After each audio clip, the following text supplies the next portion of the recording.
but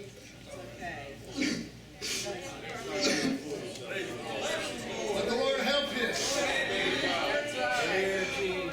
I don't know really how long it's been that depression has taken over my life. I think it was about 15, just when little things started happening with my mom and dad getting a divorce and everything, and then just, I know it was out of anger, but I started getting blamed for the situation. Like I was the reason why some of the arguments started, stuff like that. I'm not trying to get into that. I got to start off somewhere. And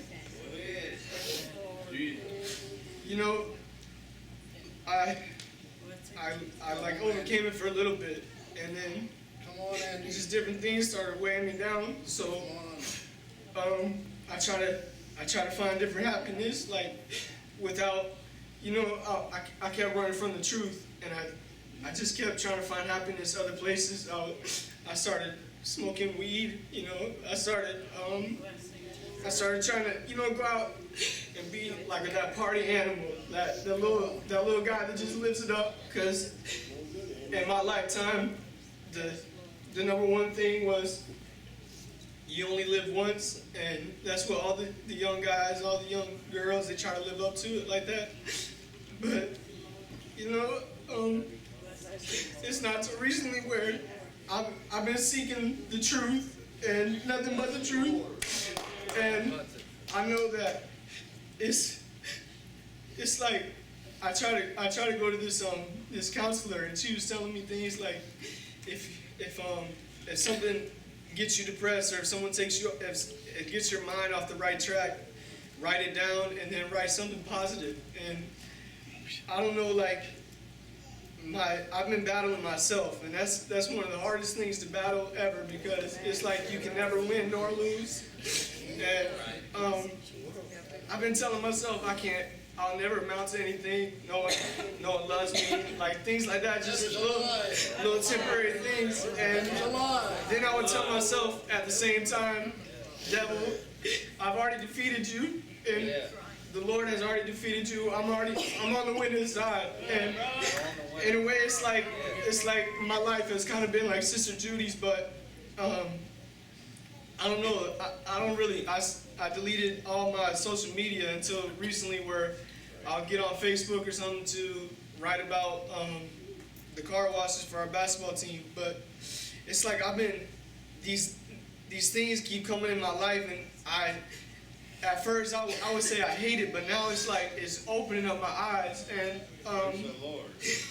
our youth convention, the guy from West Palm Beach, he was talking about, in order to be a change in someone's life, something must die. Like you must die in order to create change.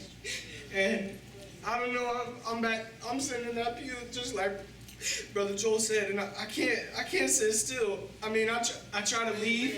I wanted to leave the service so I could just go home and cry and pity myself, but I don't want to do that no more, because if I do that, I'm giving over to the devil, and I don't want to do that.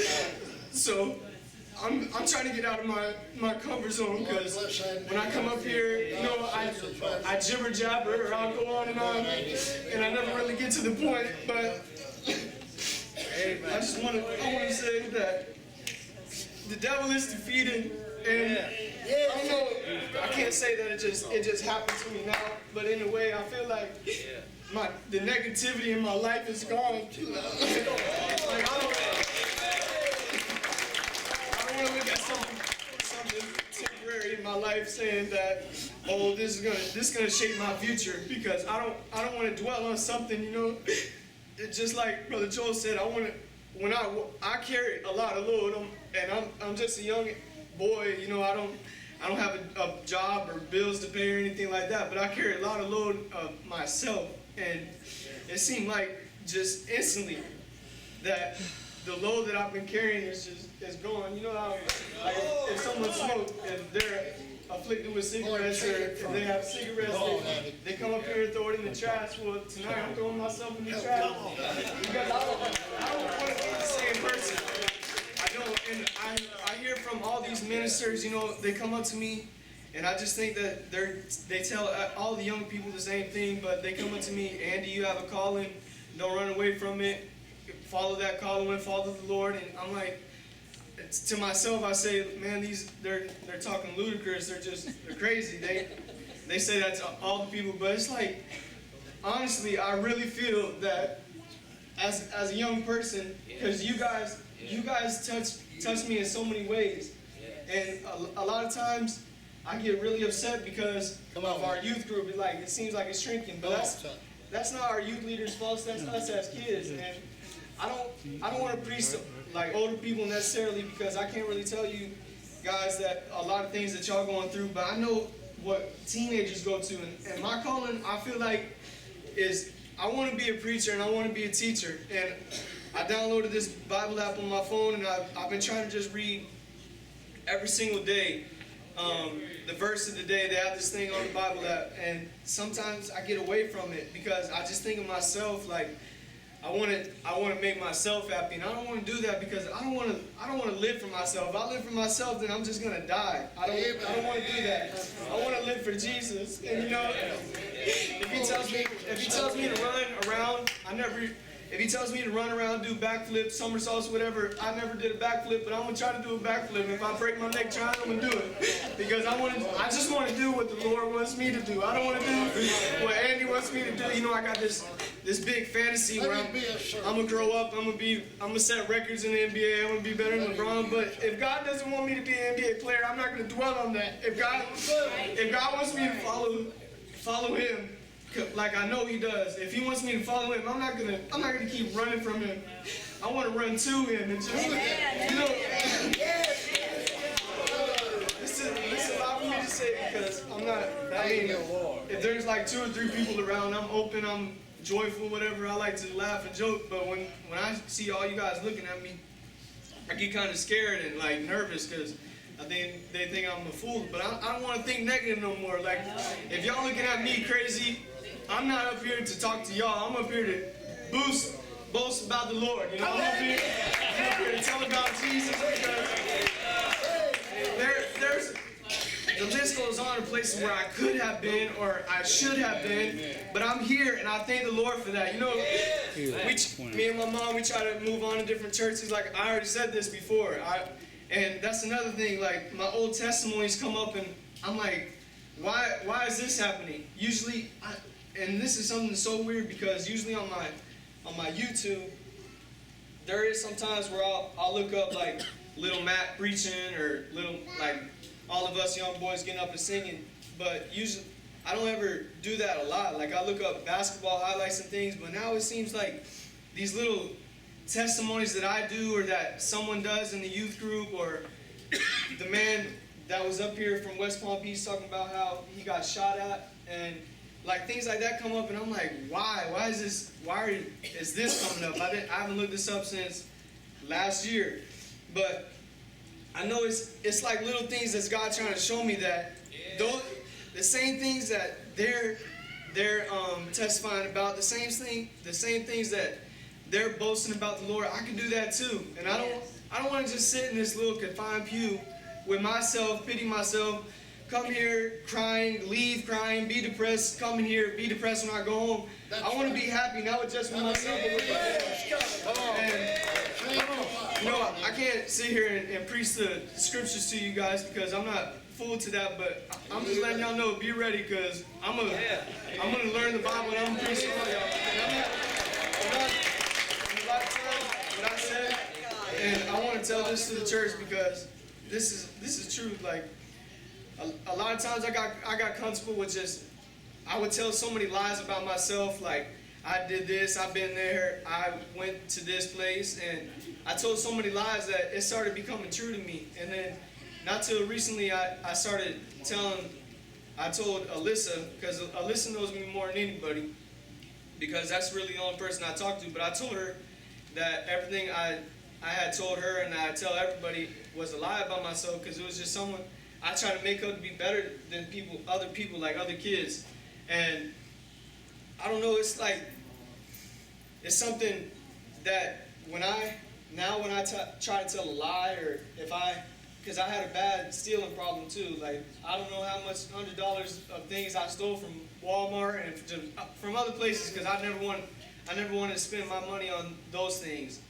But you know, it's like when something comes over me to say, Andy, take that it was a habit for me, I just I shut it away. Like, get away from me. I'm not gonna do that. Or even if I'm about to tell a lie to someone, or I'm about to tell a story, like, I don't know, it's like something clicks to me, and I just change the subject completely. And that's something I thank to God for too, because I don't want to lie. I don't want to steal. I don't want to do that no more. I want that old saying, I want the whole truth and nothing but the truth. That's what I want. And, you know, like I said, I run from the truth. I run from people telling me what to do, because I think little old Andy can take on the world. But, you know, I don't care if y'all come to me and y'all preach, because I want to hear the word.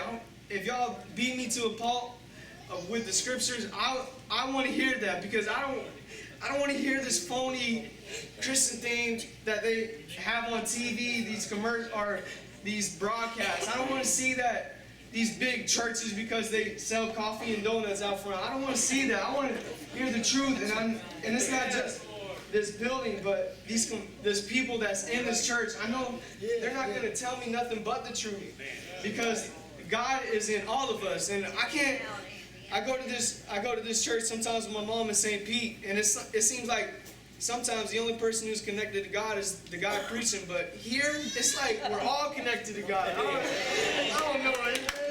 Maybe it's just me. Maybe it's just my output. But like, I really can't get enough of this church. I know I said it before, but if we could have church 7 days a week, I would try to be here every single day, because as long as y'all telling the truth, Brother Marlo, as long as you're telling the truth, and not just you alive, but as long as everyone's telling the truth from this pulpit, I'm gonna be here. I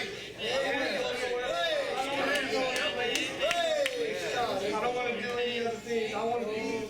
And it's not, like I said, it's not just this building, but if I can just be around this people, if one day someone comes in there and says, Brother Marley, this building can no longer be yours, you got to get out. I don't care if we're under a tent, if we're under sun, rain, pouring on our head. I want to just be around this people. And if I have to stay here my whole life, I have this dream to talk about I'm going to run away, I'm going to move on, have a house on a big hill. Well, there's going to be a house in heaven on a big hill for me. He said there's pastures, all that good stuff. I don't know all of it, but that's what I want to. When I read the Bible, and I'm trying to make a point, I'm trying to get to it, but when I read the Bible, I don't necessarily read on the Old Testament anymore, because I know we basically got to live by the New Testament, and I try to read Joel chapter 2 and Revelation about the coming of the Lord and things like that, because that's what I want to get ready for. I want to get ready for my home in heaven. I don't want to be here anymore. I don't want to be on this earth no more. I want to just get ready for God. I don't want, like, some people, they're on this earth, and they take it for granted, or they take it for time, and I don't want to do that. And like I said, I really thank the Lord, because He took negativity out of my life, and I know I'm up here crying, but I don't feel depressed no more. I really don't.